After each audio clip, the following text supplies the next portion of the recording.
coaching ya. Nah, sebelum Bapak melakukan coaching, ada hal awal yang harus saya lakukan.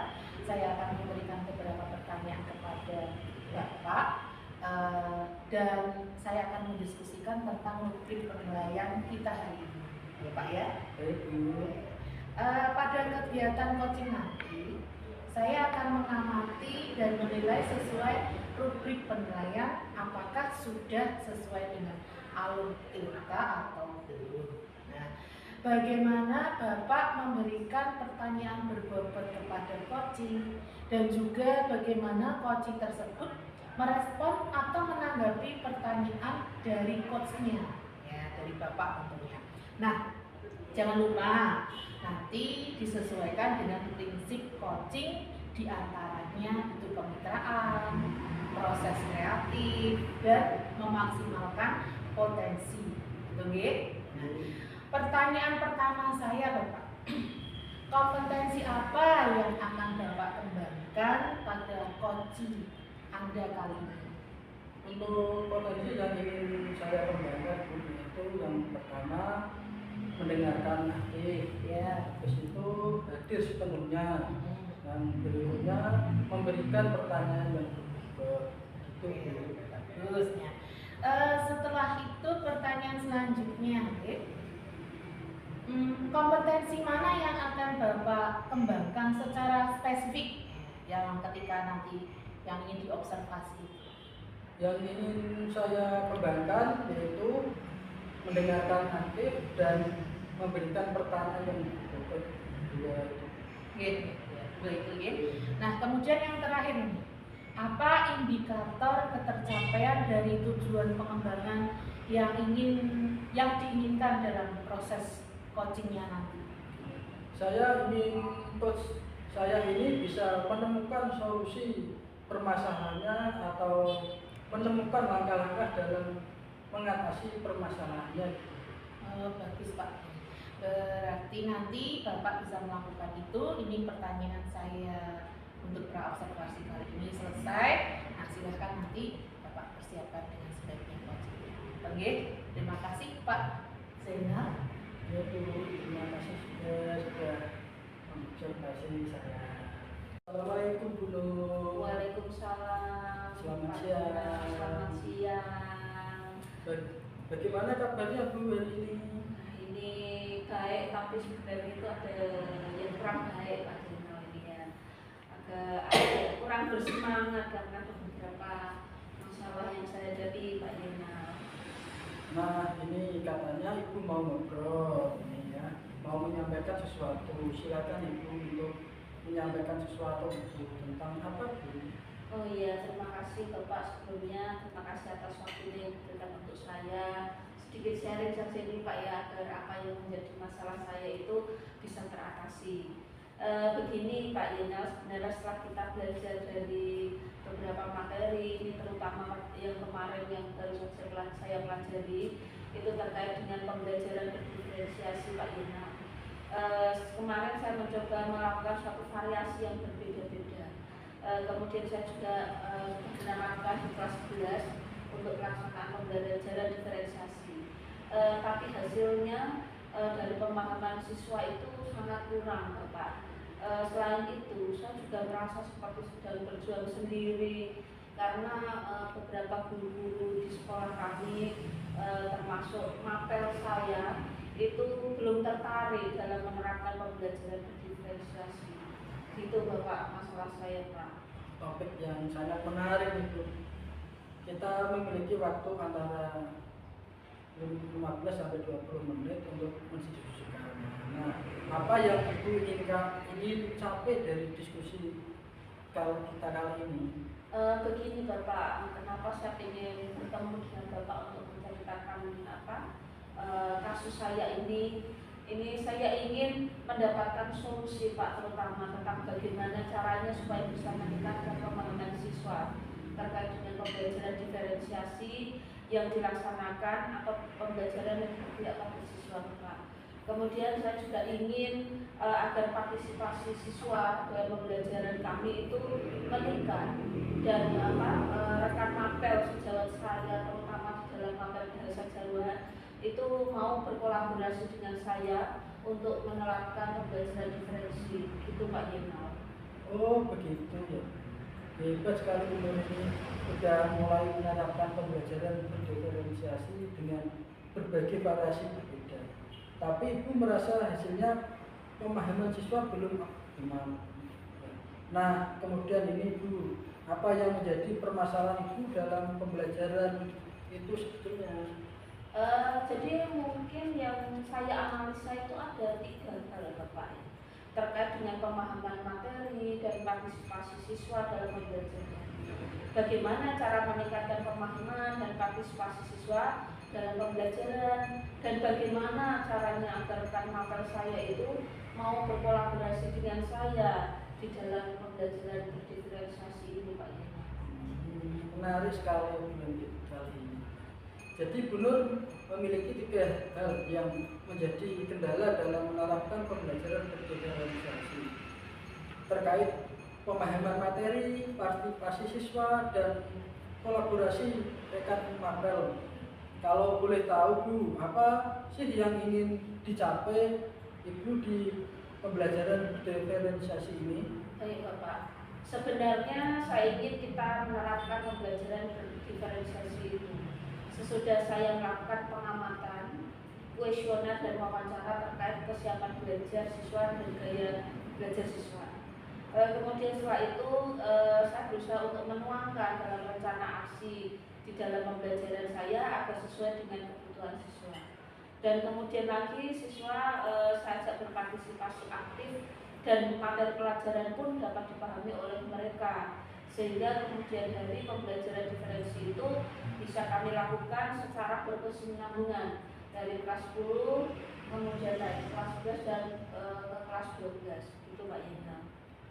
Alhamdulillah, saya selalu dengan mengapresiasi sekali apa yang sudah Ibu lakukan. Nah, kalau saya boleh tahu nih, langkah atau strategi apa yang sudah Ibu lakukan supaya kualitas pembelajaran berdiferensiasinya itu semakin bagus dan dapat diterapkan di semua tingkatan? Ya, baik Bapak. Saya sudah mengelompokkan siswa berdasarkan gaya belajar mereka Bapak, dan kemudian saya sudah membuat LKPD sesuai dengan tingkat pemahaman, sesuai dengan materi pembelajaran kami.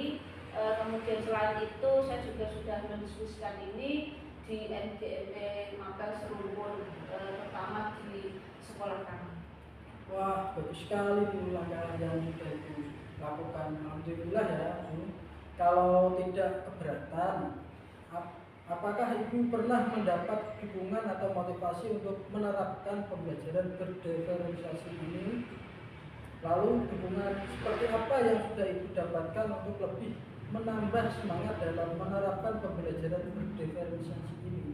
Alhamdulillah, sebenarnya saya itu sudah mendapat dukungan dan apresiasi kepada dari Bapak Kepala Sekolah, kemudian rekan satu mapel, dan mungkin ada beberapa rekan-rekan dari siswa di sekolah kami Pak. Bagus itu benar. Ibu sudah melangkah mendekati sempurna terkait dengan dukungan bagaimana kolaborasi Ibu dengan rekan guru terus supaya pembelajaran berdiferensiasi ini bisa berjalan dengan baik. Tetapi begini Pak Yuna, saya itu sedikit mengalami kendala Pak. Karena di dalam prosesnya itu untuk diajak kolaborasi itu tidak optimal. Kami mencoba mengajak rekan kelas dari kelas 10 itu untuk bergabung dalam pembelajaran diferensiasi, dan kami berharap ada kesinambungan dari kelas 10 ke kelas 11 dan kelas 12, dan anak-anak itu harapan saya itu lebih senang untuk mengikuti pembelajaran saya Pak Yana. Terkait dengan langkah Ibu dalam berkolaborasi dengan rekan yang mengajar di kelas 10, 11, dan 12, harapan Ibu ke depannya itu seperti apa ya? Saya berharap bisa terus berkolaborasi dengan rekan sejawat untuk melakukan pembelajaran diferensiasi, dan semoga lambang laut pemahaman yang saya sampaikan kepada rekan dan peserta didik saya itu semakin hari itu harapan saya itu semakin meningkat, sehingga mereka lebih senang mengikuti pembelajaran yang saya rancang ya, khususnya itu di dalam pembelajaran dan diferensiasi. Antara grade yang diterima antara grade 1 sampai 10 kira-kira ada di grade berapa rekan sejawat Ibu ini dan bisa dinaikkan sampai grade berapa? Untuk sementara waktu kemungkinan itu saya menilai bagaimana ya Pak, karena Pak Yenal bertanya terkait dengan grade ya, harus saya jawab ya Pak ya. Mungkin grade-nya itu masih di grade 5 Pak, karena ada beberapa guru yang sudah senior, sepertinya mereka memiliki kendala dalam penerapan diferensiasi.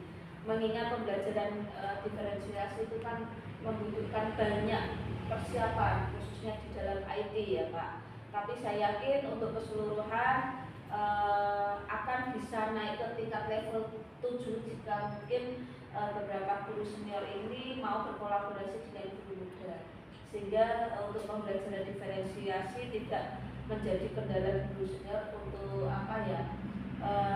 khawatir terkait dengan persiapan-persiapan yang berhubungan dengan IT. Sebenarnya sih seperti itu Pak.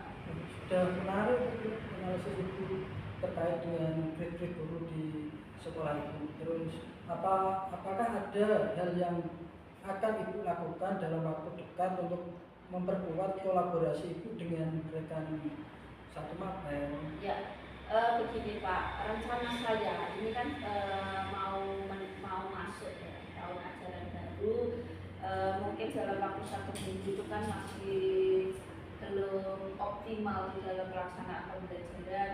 Mungkin di kelas 1 juga masih MPLS ya Pak ya. Saya ingin membicarakan ini dengan cara kolaborasi, berdiskusi dengan rekan sejawat terkait dengan harapan-harapan saya di dalam pembelajaran diferensiasi. Alhamdulillah guru saya senang dan bahagia karena Ibu sudah menemukan solusi untuk permasalahan yang Ibu hadapi. Saya ingin bertanya terkait siapa saja yang bertanggung jawab dan terlibat dalam acara diskusi yang akan Ibu laksanakan tersebut. Mungkin karena ini harapan sepenuhnya di saya, mungkin saya sebagai penanggung jawab kegiatan Bapak, karena saya menginisiasi pelaksanaannya acara tersebut. Kemudian guru bahasa Jawa kelas 10 maupun kelas 11-12, guru dari mapel lain juga boleh bergabung jika bersedia. Bagaimana cara Ibu untuk memastikan bahwa kegiatan ini benar-benar akan terlaksana dan segala hasil diskusi yang Ibu lakukan terkait pembelajaran berdiferensiasi ini akan dapat terimplementasi dengan baik di kelas? Kemungkinan saya akan menghubungi guru-guru rekan satu umur tersebut dari sekarang ya Pak. Kemudian tidak lanjut saya juga mencari ruangan yang nyaman dan memastikan bahwa ada waktu luang yang benar-benar segar, dan yang paling penting itu Pak, jiwa ikhlas dari rekan sejawat untuk mau mendiskusikan tentang pembelajaran diferensiasi ini. Alhamdulillah, kebetulan waktu kita sudah habis itu. Saya sangat senang karena Bu Nur bisa menemukan solusi dan langkah yang tepat untuk mengatasi masalah yang sedang Ibu hadapi. Terima kasih Bu Nur, saya tunggu kembali diskusinya.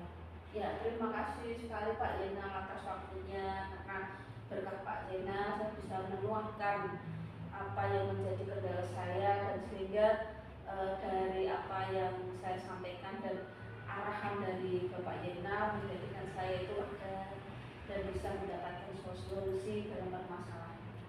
Terima kasih Pak Yena atas waktunya. Assalamualaikum warahmatullahi wabarakatuh. Sama-sama Bu. Waalaikumsalam warahmatullahi wabarakatuh. Assalamualaikum Pak Zainal. Waalaikumsalam. Bagaimana kabarnya? Alhamdulillah. Ketemu lagi dengan saya ya. Kali ini saya akan melakukan pertanyaan pasca Bapak melakukan coaching ya. Tadi kan Bapak sudah melakukan coaching ya sama Bu Nur Fatimah nih. Ini di sini saya akan menanyakan beberapa pertanyaan. Yang pertama, apa saja yang Bapak sudah lakukan dalam coaching tadi? terkait indikator ketercapaian yang diinginkan di coaching. Yeah. Ini saya sudah melakukan coaching dengan alur data, menanyakan tujuan identifikasi rencana, aksi, dan tanggung jawab, sehingga alur tersebut itu bisa menggali coaching untuk menceritakan permasalahan dan menemukan solusinya. Bagus Bapak. Pak Zainal, menurut saya sebagai supervisor yang proses coaching yang Pak Zainal lakukan dengan Bu Nur Fatimah tadi itu sudah berjalan dengan baik dan juga proses alurnya itu sudah sesuai dengan alur kita. Ya, Pak Zainal juga sudah berusaha menggali beberapa pertanyaan berbobot kepada Bu Nur Fatimah, sehingga Bu Nur Fatimah itu bisa menemukan solusi dari permasalahannya. Dan juga coaching tadi sudah dilakukan dengan prinsip coach yang bagus, ya. Nah, pertanyaan saya yang terakhir nih Pak, kompetensi apa lagi yang ingin Bapak kembangkan berdasarkan hasil Bapak tadi melakukan coaching? Untuk kompetensi yang ingin saya tingkatkan lagi yaitu dengan cara lebih memahami lagi proses coaching kita sehingga saya nanti dapat melakukan coaching yang lebih baik lagi. Nah, itu bagus Bapak. Nah, semoga nanti ke depannya kita semuanya bisa melakukan coaching dengan baik. Ya, terima kasih sekali Bapak Zainal sudah meluangkan waktunya. Kita cukupkan saja dulu hari ini. Terima kasih. Assalamualaikum warahmatullahi wabarakatuh. Waalaikumsalam warahmatullahi wabarakatuh.